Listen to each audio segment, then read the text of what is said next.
சிறையிருப்பிலிருந்து திரும்பி வந்தவர்கள். அதிகாரம் 9.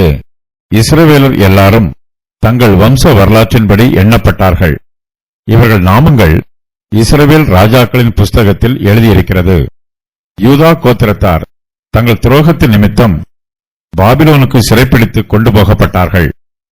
தங்கள் காணியாட்சியிலும் தங்கள் பட்டணங்களிலும் முன் குடியிருந்தவர்கள் இஸ்ரவேலரும் ஆசாரியரும் லேவியரும் நிதிநீமியருமே.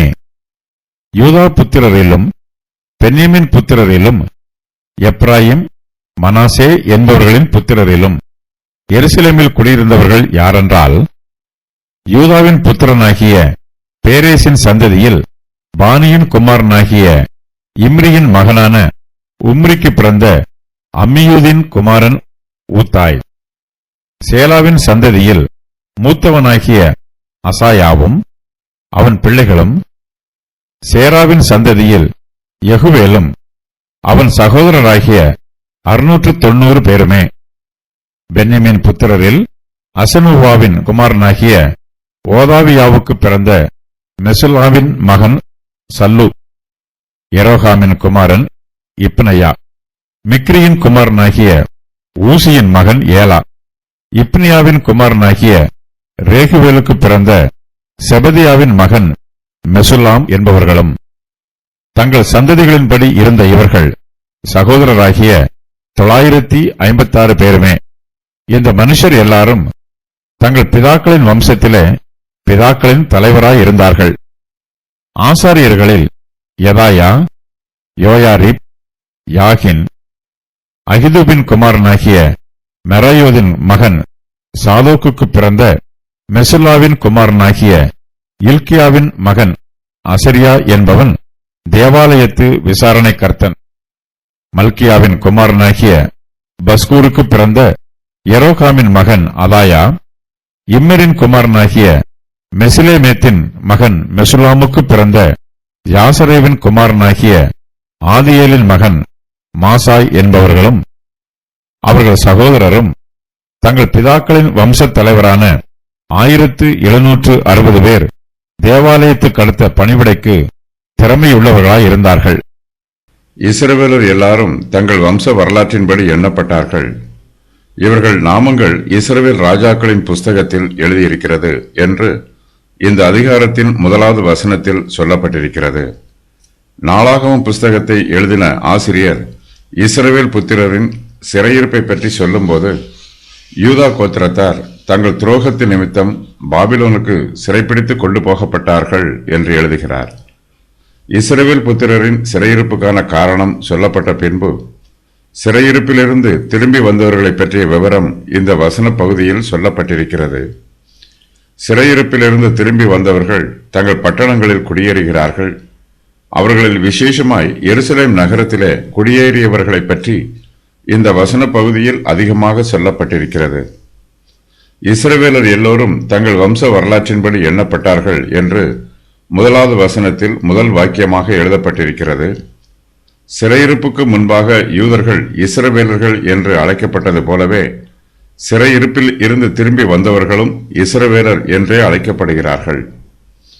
சிறையிருப்பிலிருந்து திரும்பி வந்தவர்களில் யூதா கோத்திரத்தாரும் பென்யமின் கோத்திரத்தாரும் எப்ராயிம் மனாசே ஆகிய கோத்திரத்தாரும் மேலும் இஸ்ரவேலின் 10 கோத்திரத்தாரும் இருக்கிறார்கள்.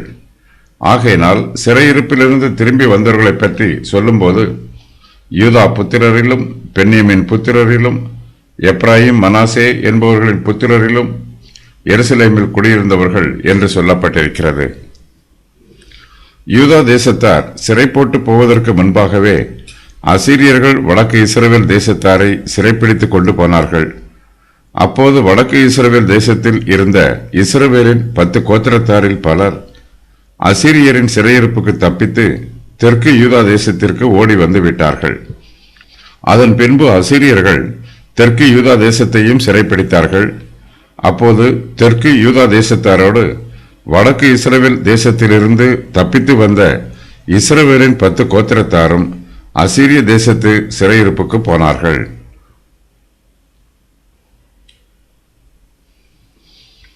அந்நிய தேசத்திற்கு சிறைப்பட்டு போனவர்கள் 2 தேசங்களாக பிரிந்து போனாலும் பாபிலோன் தேசத்து சிறையிருப்பில் இருந்து அவர்கள் திரும்பி வரும்போது தங்களுக்குள் பிரிவினை இல்லாமல் இஸ்ரவேல் புத்திரராக திரும்பி வருகிறார்கள்.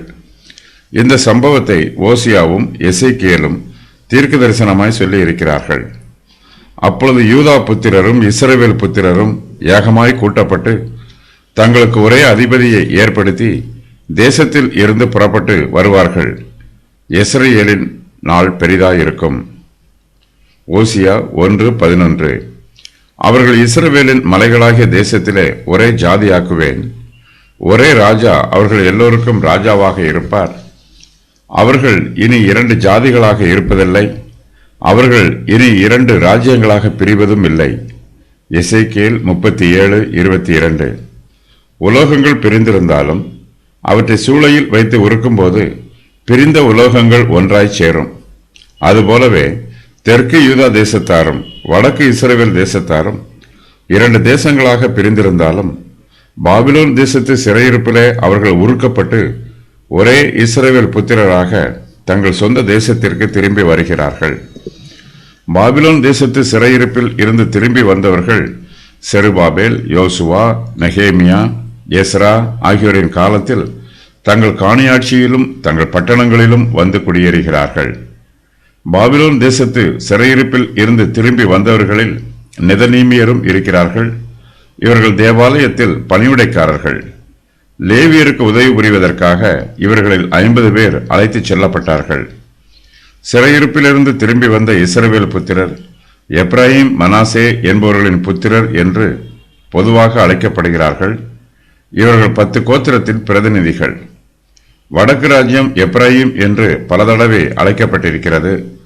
பாபிலோனிய சிறையிருப்பில் இருந்து இஸ்ரவேலின் 13 கோத்திரத்தாரும் திரும்பி வந்து ஒரு புதிய தேசமாக தங்களை ஸ்தாபிக்கிறார்கள். இவர்களில் யூதா கோத்திரத்தாரும் பென்னியமின் கோத்திரத்தாரும் மட்டுமல்லாமல் எல்லா கோத்திரத்தாரும் இருக்கிறார்கள். மற்ற கோத்திரத்தாரும் யூதர்கள் என்றே அழைக்கப்படுகிறார்கள்.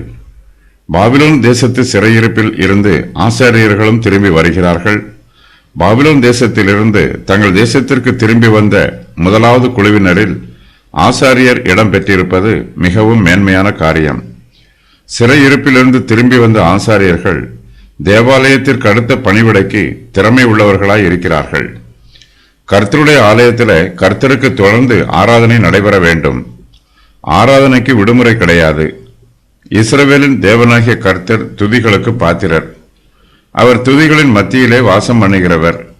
சிறையிருப்பில் இருந்து திரும்பி வந்த ஆசாரியர்கள் தேவாலயத்துக்கு அடுத்த பணிவிடைக்கு திறமை உள்ளவர்களாய் இருக்கிறார்கள். அவர்கள் கர்த்தரை சேவிக்கிறார்கள். புதிய ஏற்பாட்டு காலத்து ஊழியர்கள் எப்போதும் கர்த்தரை துதிக்க வேண்டும். அவர்கள் கர்த்தருடைய ஊழியத்தை செய்வதற்கு தகுதி உள்ளவர்களாய் இருக்க வேண்டும். கர்த்தருக்கு உண்மையாய் ஊழியம் செய்யக்கூடிய தகுதி உள்ளவர்களை மாத்திரமே ஊழியக்காரர்களாய் நியமிக்க வேண்டும். புது உடன்படிக்கையின் ஊழியக்காரராய் இருக்கும்படி அவரே எங்களை தகுதியுள்ளவர் ஆக்கினார். அந்த உடன்படிக்கை எழுத்திற்கு உரியதாய் இராமல் ஆவிக்குரியதாய் இருக்கிறது. எழுத்து கொல்லுகிறது, ஆவியோ உயிர்ப்பிக்கிறது. 2 கொரிந்தியர் 3:6. கர்த்தருடைய ஊழியக்காரர்கள் அவருடைய ஊழியத்தை செய்வதற்கு சரீர பிரகாரமாகவும் தகுதியுள்ளவர்களாய் இருக்க வேண்டும். அதோடு அவர்கள் ஆவிக்குரிய ரீதியாகவும் தகுதியுள்ளவர்களாய் இருக்க வேண்டும். அவர்களிடத்தில் கர்த்தர் மீதுள்ள பக்தி வைராக்கியம் நிரம்பி இருக்க வேண்டும். கர்த்தருடைய ஊழியத்தை செய்கிறவர்கள் எப்போதும் பரிசுத்த ஆவியினால் நிரம்பி ஆவிக்குரிய அனலோடு இருக்க வேண்டும்.